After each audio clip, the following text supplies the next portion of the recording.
Hello friends, मैं आपका दोस्त रितेश अपने MPPSC नोट्स इन हिंदी चैनल में आप सभी का स्वागत करता हूं। तो फ्रेंड्स, आज के वीडियो में हम डिस्कस करेंगे व्यक्तिगत विभिन्नताएं के बारे में। यानी कि व्यक्तिगत जो विभिन्नता होती है वो क्या होती है, ये किस प्रकार से दो अलग अलग लोगों में अलग अलग प्रकार से आती है, तो उसी के बारे में हम इस वीडियो में डिस्कस करने वाले हैं। तो मैं आपको बता दूं कि हमारे MPPSC मेंस के जो इथिक्स का पेपर है उसी का एक टॉपिक है व्यक्तिगत विभिन्नताएं। तो उसी के बारे में हम चलते हैं और डिस्कस करते हैं, एक एक पॉइंट इसके बारे में देख लेंगे। तो सबसे पहले देखते हैं व्यक्तित्व या फिर व्यक्तिगत भिन्नता होती क्या है।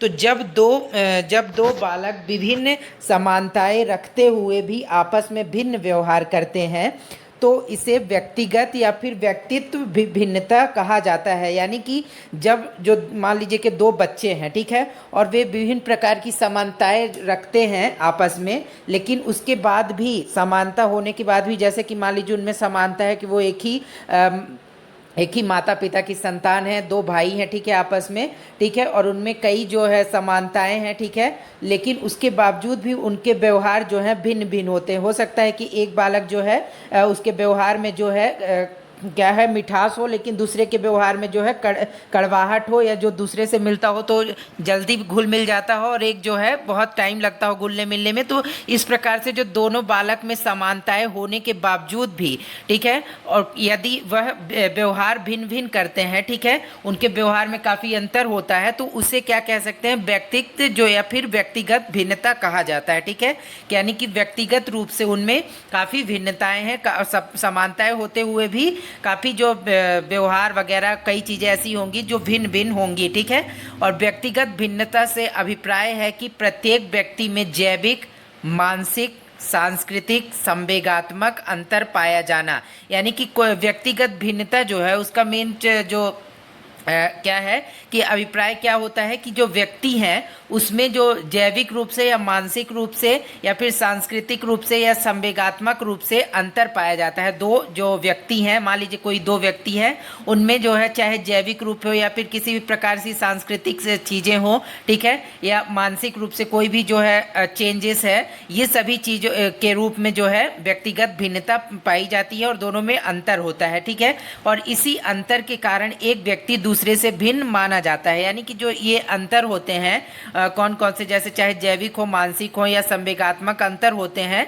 तो इन्हीं के आधार पर जो दो व्यक्ति होते हैं, भले ही वो एक ही माता पिता की संतान क्यों ना हो, उनमें जो है क्या होता है कि व्यवहार या फिर उनमें भिन्नता पाई जाती है। ठीक है, अतः कोई भी दो व्यक्ति समान नहीं होते, यहाँ तक कि जो जुड़वा बच्चों में भी असमानता पाई जाती है। इसी दृष्टि से व्यक्तिगत भिन्नता प्रकृति द्वारा जो प्रदत्त स्वाभाविक गुण है। यानी कि जब हम देखते हैं कि जब कभी कभी क्या होता है कि जो किसी माता पिता की जो है जुड़वा संतानें जन्म लेती हैं, ठीक है, तो हम देखते हैं कि उनमें जो है काफ़ी समानताएं होती, चाहे उनके चेहरे वगैरह कई बार मिलते हैं, ठीक है, या उनके जो है चेहरे मिल जाते हैं, या कई बार उनकी आदतें भी सेम होती हैं, लेकिन ऐसा कभी नहीं हो सकता है कि उनमें जो है अलग अलग व्यवहार ना पाया जाए। जरूर ऐसा कुछ ना कुछ जरूर होगा जो उनमें दोनों में अंतर समझाया जाता होगा, जिसके थ्रू मतलब पता चले कि ये दूसरा जो है और ये दूसरा बालक है। ठीक है, यानी कि उनमें कुछ ऐसे व्यवहार होंगे या ऐसी कोई भिन्नता होगी उनमें जो कि उन्हें अलग करती है। ठीक है, तो इस प्रकार से दोनों के व्यवहार जो निश्चित रूप से ही भिन्न भिन्न होंगे, भले ही वो एक ही माता पिता की संतान, जुड़वा संतानें ही क्यों ना हो। ठीक है, तो इस प्रकार से जो व्यक्तिगत जो भिन्नता है ये प्रकृति द्वारा प्रदत्त जो स्वाभाविक गुण है। यानी कि जब भी कोई बालक जन्म लेता है तो उसे नेचुरली उसे जो है ऐसी चीज़ें जो है गुण उसके अंतर्गत आ जाते हैं जो कि उसे दूसरे व्यक्ति से क्या करते हैं, भिन्न बनाते हैं। यानी कि दूसरे व्यक्ति से सेपरेट या दोनों में अंतर क्या करते हैं, निर्धारित करते हैं। ठीक है, ये व्यक्तिगत रूप से जो भिन्नता है ये प्रकृति द्वारा जो प्रदत्त किया गया यानी प्रदान किया गया स्वाभाविक गुण होता है जो कि सभी में पाया जाता है। अब देखते हैं व्यक्तिगत भिन्नता के प्रभावी कारक। यानी कि जो व्यक्तिगत जो भिन्नता होती है इसके प्रभावित करने वाले कारक कौन कौन से हैं। तो व्यक्तिगत विभिन्नताओं के अनेक कारण हैं, जिनमें से महत्वपूर्ण कारक निम्नलिखित हैं। पहला क्या है, वंशानुक्रम। यानी कि जो वंशानुक्रम होता है यानी कि जो वंश से व्यक्तिगत विभिन्नता आती है, सबसे पहले उसे देखते हैं। तो वंशानुक्रम में वे सभी जीन सम्मिलित हैं जो एक बालक को उसके माता पिता से गर्भधारण के समय प्राप्त होते हैं। और वंशानुक्रम एक प्रकार की जो वंश परंपरागत शक्ति है जिसके द्वारा माता पिता और पूर्वजों के गुण नवनिर्मित शिशु में स्थानांतरित होते हैं। और इसमें जो है शारीरिक और मानसिक दोनों प्रकार के गुणों का जो है स्थानांतरण होता है। तो क्या है कि मतलब जो वंशानुक्रम है, यानी कि कोई भी जब बालक यदि जन्म लेता है तो वो जिस वंश में जन्म लेता है, तो कई बार जो जीन्स होते हैं जो कि माता पिता से उसकी जो है, एक सेकेंड फ्रेंड्स, यहाँ पे मैं, हाँ, जो जीन्स होते हैं माता पिता से उसकी संतानों में जो आ जाते हैं, ठीक है, तो माता पिता से उसकी संतानों में मिलते हैं उसे गर्भ धारण के समय ही। जब कोई माँ जो है गर्भ धारण करती है तो उसमें जो है उसके जीन जो हैं वो क्या होते हैं, बच्चे में जब बच्चा जन्म लेता है तो उसके साथ ही जन्म लेते हैं, ठीक है। तो ये जो जीन्स होते हैं ये परंपरागत रूप से क्या करते हैं कि माता पिता के जो गुण होते हैं वो नवनिर्मित शिशु में भी स्थानांतरित हो जाते हैं, ठीक है। जैसे कि मतलब कि कोई भी गुण माता पिता में है तो वो गुण जो है बच्चे में भी आ जाता है, ठीक है। और इसमें शारीरिक और मानसिक दोनों प्रकार के गुणों का स्थानांतरण होता है, ठीक है। यानी कि मानसिक रूप से कई बार क्या होता है कि यदि माता पिता टैलेंटेड है तो कई बार बच्चे भी उसी गुण के तहत जो है टैलेंटेड हो जाते हैं, चाहे पढ़ने में या किसी कार्य को लेकर, या शारीरिक जो कुछ चीज़ें ऐसी हैं माता पिता में जो कि बच्चों में भी कई बार ट्रांसफ़र हो जाती है, ठीक है। तो क्या होता है कि जो वंशानुक्रम जो है व्यक्तिगत भिन्नता है वो भी कई बार जो है दो व्यक्ति को अलग अलग करती है, ठीक है। तो इस प्रकार से जो जीन्स होते हैं वो काफ़ी महत्वपूर्ण भूमिका निभाते हैं व्यक्तिगत भिन्न किसी भी व्यक्ति को दूसरे व्यक्ति से भिन्न करने में, ठीक है। और अगला जो वातावरण है, सेकंड नंबर जो है वातावरण प्रभावित कारक, तो ये कैसा कार्य करता है तो इसे देख लेते हैं। तो जो व्यक्तिगत भिन्नताओं को जो है दूसरा महत्वपूर्ण कारण है वातावरण। विभिन्न सामाजिक वातावरणों में निवास करने वाले व्यक्तियों में जो है विभिन्नताओं का होना स्वाभाविक है। वातावरण कारक का शारीरिक और मानसिक विकास से दोनों ही क्षेत्रों में प्रभाव है। उपयुक्त वातावरण के अभाव में शारीरिक व मानसिक योग्यताओं का सामान्य जो है विकास संभव नहीं है। यानी कि जो क्या होता है कि कई बार जैसे वातावरण का भी बहुत प्रभाव पड़ता है व्यक्तिगत भिन्नता में। क्यों बढ़ता है?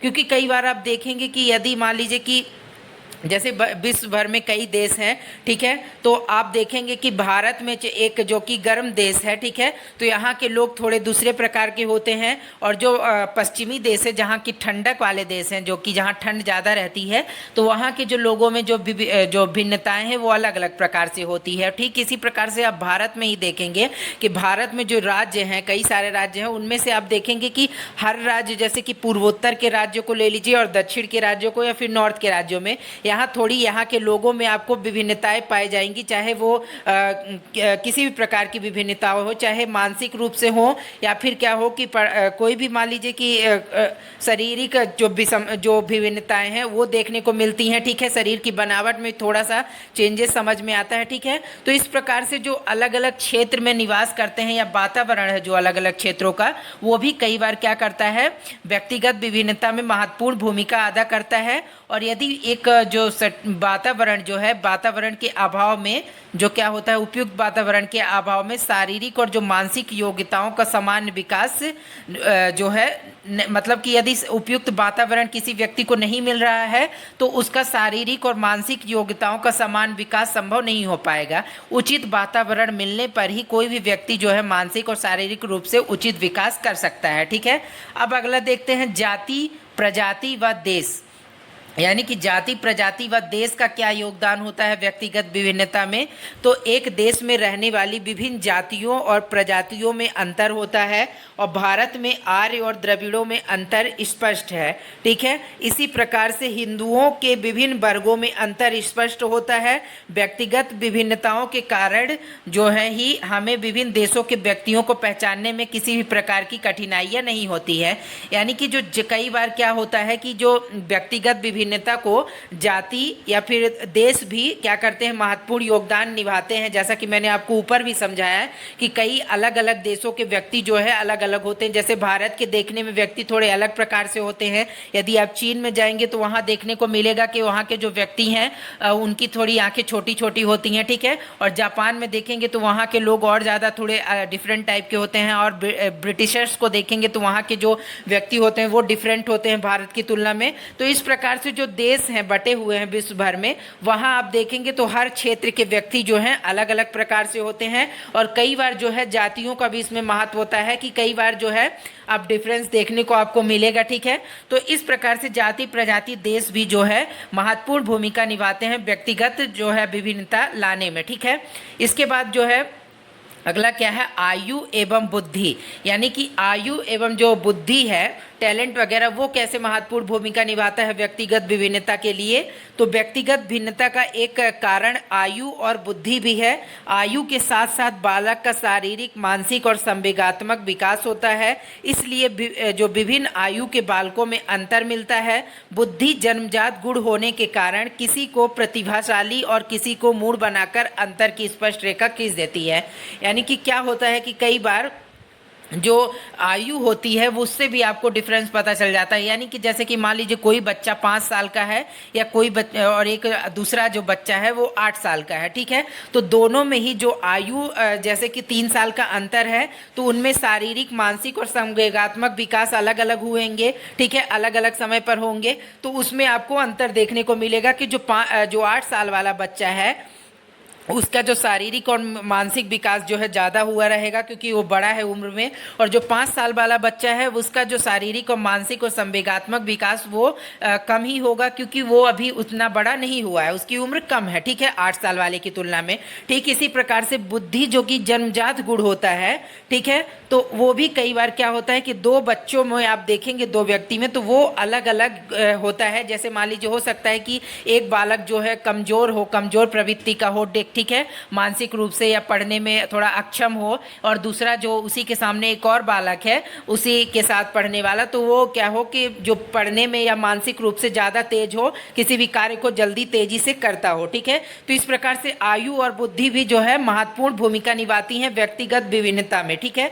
अब अगला देख लेते हैं शिक्षा और आर्थिक दशा, यानी कि शिक्षा जो है और आर्थिक कंडीशन जो है, यानी कि इकोनॉमिकल जो कंडीशन है, ठीक है, तो वो कैसे महत्वपूर्ण भूमिका निभाती है उसे भी देखते हैं व्यक्तिगत विभिन्नता में। तो शिक्षा व्यक्ति को शिष्ट, गंभीर, विचारशील बनाकर अशिक्षित व्यक्ति से उसे भिन्न कर देती है। निम्न आर्थिक दशा अर्थात गरीबी को सभी तरह के पापों और दुर्गुणों का कारण माना जाता है। गरीबी के कारण ही लोग चोरी, हत्या जैसी जघन्य अपराध को भी गलत नहीं मानते, परंतु ये लोग उन व्यक्तियों से पूर्णतः भिन्न हैं जो उत्तम आर्थिक दशा के कारण प्रत्येक कुकर्म को अक्षम्य अपराध समझते हैं। यानी कि क्या है कि कई बार जो शिक्षा होती है और हमारी आर्थिक दशा वो भी महत्वपूर्ण भूमिका निभाती है व्यक्तिगत विभिन्नता में। यानी कि जब 2 व्यक्ति की आप तुलना करेंगे तो मान लीजिए कि एक व्यक्ति जो है शिक्षित है और जो है उसकी आर्थिक दशा जो है काफ़ी अच्छी है, ठीक है, और एक व्यक्ति ऐसा है जो कि शिक्षित नहीं है, ठीक है, और उसकी जो आर्थिक कंडीशन है वो भी ठीक नहीं है। तो ऐसी कंडीशन में क्या होता है कि जो आर्थिक दशा जिसकी ठीक नहीं है और जो शिक्षित भी नहीं है जो व्यक्ति, तो उसमें क्या होता है कि शिक्षा का अभाव होने के कारण वो क्या होता है कि उसमें कई प्रकार की जो बुद्धिमत्ता वाली चीज़ें हैं कुछ ज़्यादा करने की, ठीक है, लाइफ में, तो वो क्या होता है कि वो नहीं कर पाता। और उसकी यदि आर्थिक दशा ठीक नहीं है तो वो कई बार क्या होता है कि वो चोरी, हत्या जैसी जघन्य अपराधों को भी कई बार ये अपना लेते हैं पैसों की लालच में, ठीक है। और वहीं दूसरी जगह आप देखेंगे जो दूसरा बालक है जो कि पूर्ण रूप से शिक्षित है और जिसकी आर्थिक दशा अच्छी है, ठीक है, तो वे क्या करेंगे कि वो इस सारी जो गलत चीज़ों में पढ़ने के बजाय जो है एक अच्छे जो है भविष्य की ओर देखेंगे और अच्छे रूप से शिक्षित होकर के अच्छे बड़े बड़े कार्य की ओर जो है अग्रसर होते हैं, ठीक है। और इसका कारण क्या है? आर्थिक दशा, यानी कि एक के पास पैसे का होना और दूसरे के पास ना होना, या फिर एक के पास शिक्षा का होना और दूसरे के पास ना होना। तो इस प्रकार से शिक्षा और आर्थिक दशा भी महत्वपूर्ण भूमिका निभाती है व्यक्तिगत विभिन्नता में, ठीक है। अगला क्या है? लिंग भेद, यानी कि जो कि मतलब दो स्त्री और पुरुष हैं, ठीक है, वो भी कई बार जो है क्या करते हैं, व्यक्तिगत विभिन्नता में अंतर पैदा करते हैं। यानी कि व्यक्तिगत विभिन्नता का एक महत्वपूर्ण कारक जो है लिंग भेद भी है। इस भेद के कारण बालक और बालिकाओं की शारीरिक बनावट, संवेगात्मक विकास की कार्यक्षमता में अंतर मिलता है।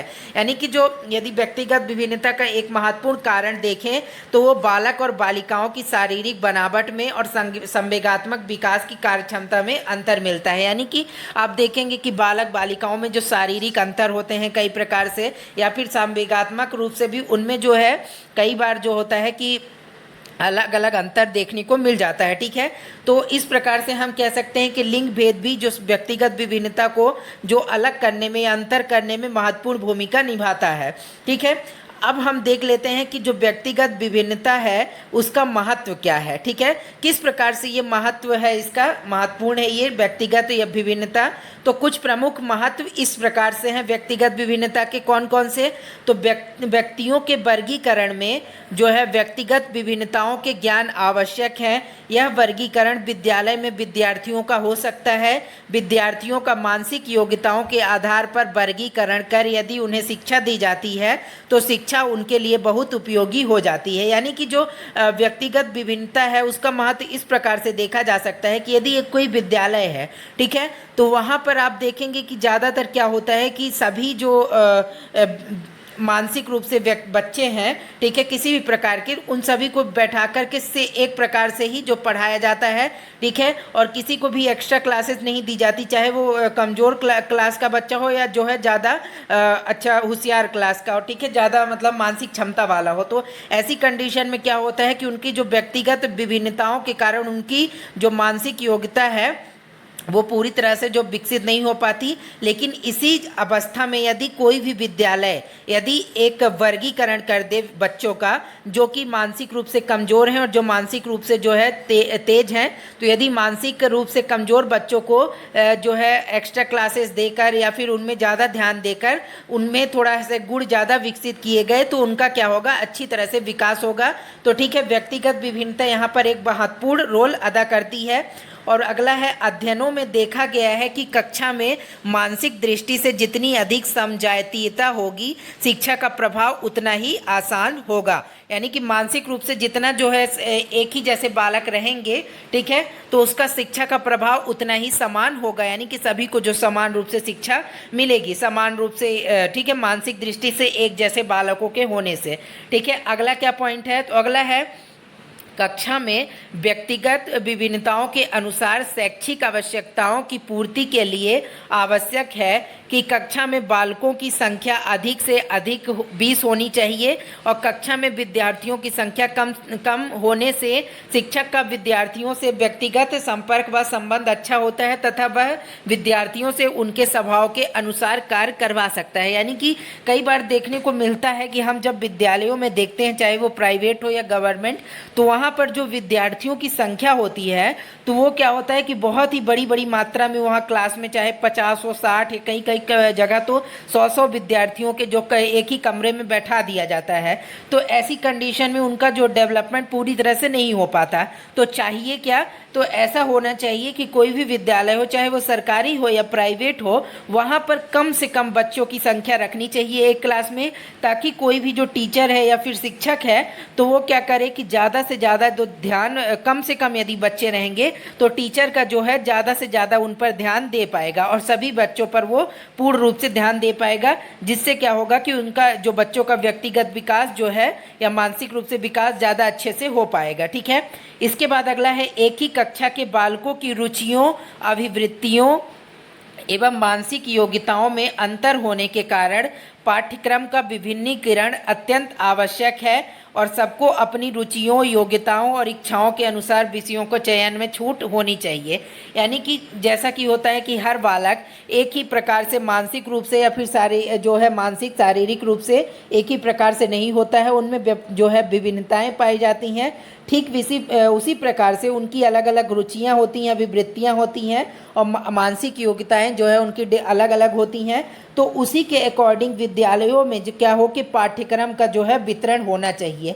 यानी कि यदि कोई भी बालक कमज़ोर है और ठीक है, मान लीजिए पढ़ने में कमज़ोर है और वो किसी और चीज़ में इंटरेस्ट ले रहा है, उसकी रुचि किसी और चीज़ में है, तो विद्यालय को क्या करना चाहिए कि उसकी रुचि को देखते हुए अनुसार ही जो है पाठ्यक्रम उसे देना चाहिए पढ़ने के लिए, उसकी रुचि के अनुसार ही कार्य उसे करवाना चाहिए। ठीक है, जैसे कि मान लीजिए कोई बालक है तो उसे सिंगिंग का शौक़ है, ठीक है, या उसे पढ़ने में ज़्यादा इंटरेस्ट नहीं लगता, या कोई दूसरा बालक है जिसे पढ़ने में इंटरेस्ट है और जो है सिंगिंग का या फिर जो है और दूसरी चीज़ों का शौक़ नहीं है, ठीक है, तो उसी के अनुसार ही विद्यालयों का बच्चों को ध्यान रखना चाहिए और उसी के अनुसार ही पाठ्यक्रम या फिर जो भी उनकी रुचि है के अनुसार ही जो है उन्हें एक्टिविटी करवानी चाहिए। ठीक है, और इसके बाद अगला है व्यक्तिगत भेदों के कारण सब बालकों में जो है सामान्य कार्य की समान मात्रा पूर्ण करने की क्षमता नहीं होती, अतः गृह कार्य देते समय बालकों की क्षमताओं और योग्यताओं का पूर्ण ध्यान रखना